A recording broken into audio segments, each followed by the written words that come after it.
সব সময় তো আর একই টাইপের ইলিশের রেসিপি খেতে ভালো লাগে না। মাঝে মাঝে একটু অন্য রকমের রেসিপি ট্রাই করতেও কিন্তু খুব ভালো লাগে। তো বন্ধুরা, welcome back to my channel Payel tasty travels. যেমন কি ভিডিওর প্রথমেই তোমাদেরকে বললাম যে একটা নতুনত্ব ইলিশের রেসিপি তোমাদের জন্য কিন্তু আমরা নিয়ে এসেছি। এবার কোয়েশ্চেন হচ্ছে যে এমন কি আছে এই রেসিপিটার মধ্যে, আর এই রেসিপিটার নাম কি? এই রেসিপিটার নাম হচ্ছে ইলিশ পটল ভাপা। খালি যে ভিডিওতে দেখতে ভালো লাগছে, যে রংটা এত সুন্দর হয়েছে, খেতে কি অতটাই ভালো হবে? আমি বলবো ওর চেয়ে আরো ভালো হয়েছিল। ট্রাস্ট মি, এই ইলিশ আর চিংড়ির ডিবেট তো সব সময় চলে এসেছে যুগ যুগ ধরে। আর ইলিশ কাদেরই না প্রিয় হয়। এই ইলিশের রেসিপিটা তোমরা যদি একবার বাড়িতে বানাও না, আই বেট বারবার তোমরা কিন্তু বানাবে।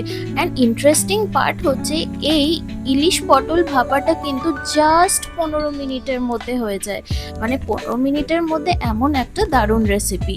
প্রথমে কিন্তু আমরা ইলিশ মাছগুলোকে ভালো করে ধুয়ে নিয়েছিলাম। বেশি বড় ইলিশ তো পাইনি, ছোট ইলিশই পেয়েছিলাম, কিন্তু স্বাদটা খুব ভালো ছিল। আর পটলগুলো কিন্তু এমন লম্বা লম্বা করে আমরা কেটে নিয়েছিলাম। তারপর এই মাছটার মধ্যে কিন্তু আমরা একটুখানি হলুদ গুঁড়ো, একটুখানি লঙ্কার গুঁড়ো এর মধ্যে দিয়ে দিয়েছিলাম। তারপর একটুখানি এর মধ্যে লবণও আমরা দিয়ে দিয়েছিলাম।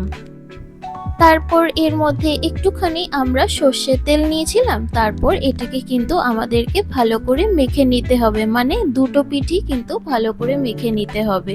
আর এখন তো বর্ষাকাল আসছে, বর্ষাকাল মানেই আমরা বুঝে যাই হচ্ছে দারুণ দারুণ বড় সাইজের ইলিশ উঠবে।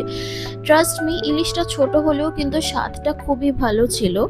আর সামনে তো বর্ষাকাল আসছে, মানে আমাদের বাড়িতে এটা প্রায়ই হতে থাকবে, কারণ এক তো ভেজিটেবলও খাওয়া হলো, তার মধ্যে ইলিশ মাছ কার না ভালো লাগে। মশলাগুলো কিন্তু ভালো করে আমরা মাছটার মধ্যে মেখে নিলাম। তারপর মিক্সচার গ্রাইন্ডারে একটা আমরা মিক্সচার বানাবো, যেটার জন্য আমরা পোস্ত প্রথমে নিয়ে নিলাম। তারপর কিন্তু আমরা এর মধ্যে সাদা সর্ষে নিয়ে নিয়েছি। তারপর কয়েকটা আমরা কাঁচা লঙ্কাও এর মধ্যে নিয়েছিলাম।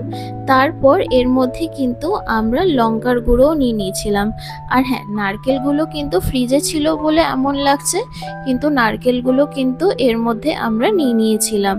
আর তোমরা যদি নারকেল নাও পাও বাজারে, আজকাল কিন্তু অনলাইনে এমনভাবে গ্রেটেড ফ্রোজেন নারকেল কিন্তু পাওয়াই যায়, ওখান থেকে কিন্তু তোমরা অর্ডার করেই নিতে পারো।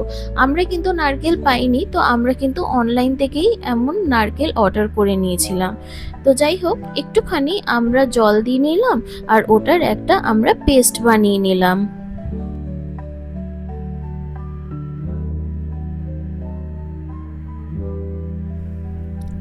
এবার আমরা কড়াই নিয়ে নিয়েছি, ওর মধ্যে আমরা নিয়ে নিলাম হচ্ছে সরষের তেল।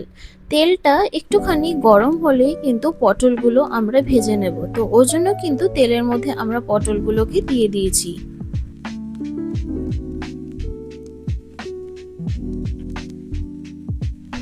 তারপর এর মধ্যে আমরা কিন্তু হলুদ গুঁড়ো দিয়ে নিলাম। তারপর এটাকে আমরা ভালো করে ভেজে নেব।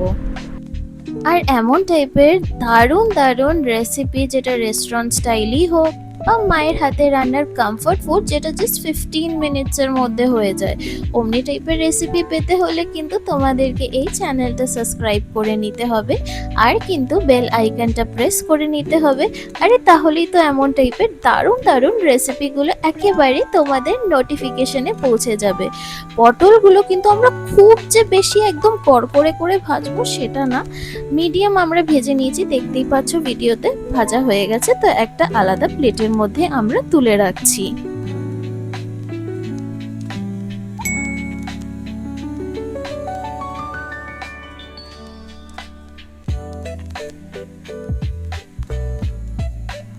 এবার ওই সেম তেলের মধ্যে আমরা কিন্তু কালো জিরে দিয়ে দিলাম, আর কয়েকটা লঙ্কা আমরা কিন্তু এমন ভাবে ভেঙে দিয়ে দিলাম।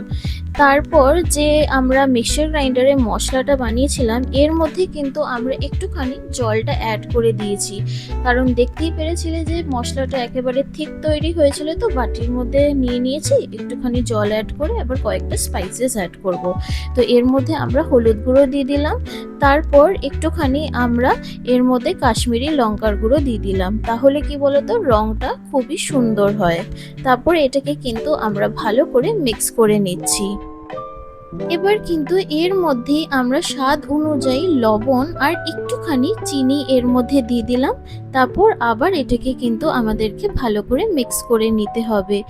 এবার যতক্ষণ তেলটা এমনভাবে গরম হচ্ছিল কড়াইয়ে, আমরা কিন্তু আধা মশলাটা এমনভাবে ছেঁকে দিয়ে দিয়েছিলাম। আমরা কিন্তু খুব একটা গাঢ়ও বানাবো না বা একেবারে ওই টালটেলে পাতলা ঝোলও কিন্তু বানাবো না, টেক্সচারটা কিন্তু মিডিয়াম থাকবে। ও জন্য আধা মশলা কিন্তু আমরা এমনভাবে মানে ছেঁকে নিয়ে নিয়েছিলাম, আর আধা মশলা কিন্তু আমরা এমনিই ঢালবো। দেখতেই পাচ্ছ যে আমরা কিন্তু ছাঁকনি দিয়ে ছেঁকে নিলাম, আর বাটি দিয়ে কিন্তু যে রেস্ট মশলাটা ছিল ওটাও কিন্তু কড়াইয়ের মধ্যে আমরা ঢেলে দিয়েছি। তারপর এটাকে কিন্তু আমাদেরকে ভালো করে মিক্স করে নিতে হবে।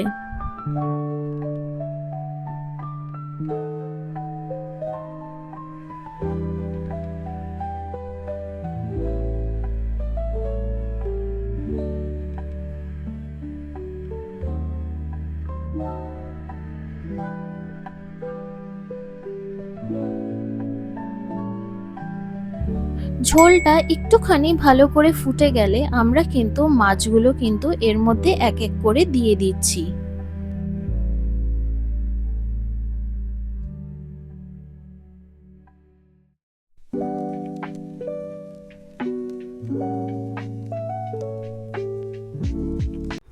মাছগুলো দেওয়া হয়ে গেছে।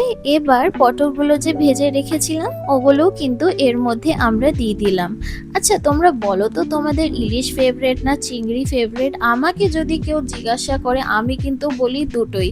অনেকে বলবে যে না ডিপ্লোম্যাটিক কেন হচ্ছিস, বাট ট্রাস্ট মি দুটোই আমার খেতে এত ভালো লাগে যে একটাকেও আমি ছাড়তে পারবো না। যাই হোক, পটল দেওয়া হয়ে গেছে, কিছুক্ষণের জন্য কিন্তু আমরা এটাকে ঢেকে রাখবো যেন ভাপে জিনিসটা তৈরি হয়ে যায়। আর ঢাকা খুলতেই দেখো যে কি সুন্দর একটা কালার এসেছে। বাস আর কি 15 মিনিটের মধ্যে এই ইলিশ পটল ভাপা is totally ready. So if you like this recipe then please do like and subscribe my channel and press the bell icon for more such amazing recipes. এখানেই যে শেষ অমর না, আরও কিন্তু দারুণ দারুণ রেসিপিস তোমাদের জন্য আসতে চলেছে। আর হ্যাঁ, ক্যাফে আপডেটসও কিন্তু আসতে চলেছে, সো স্টে টিউনড এভরিওয়ান। আর হ্যাঁ, এই রেসিপিটা কিন্তু তোমরা প্লিজ বাড়িতে বানিও, কারণ জাস্ট 15 মিনিটসের মধ্যে হয়ে যায়। আর বানিয়ে আমাকে কিন্তু কমেন্ট সেকশনে জানাতে একেবারে ভুলবে না যে তোমাদের এই রেসিপিটা কেমন লাগলো। And thank you for watching my video. আবার দেখা হবে তোমাদের সাথে এমনই দারুণ রেসিপিস নিয়ে। টিল দেন সকলে ভালো থেকো and bye everyone, have a good day and let me know how did you like it.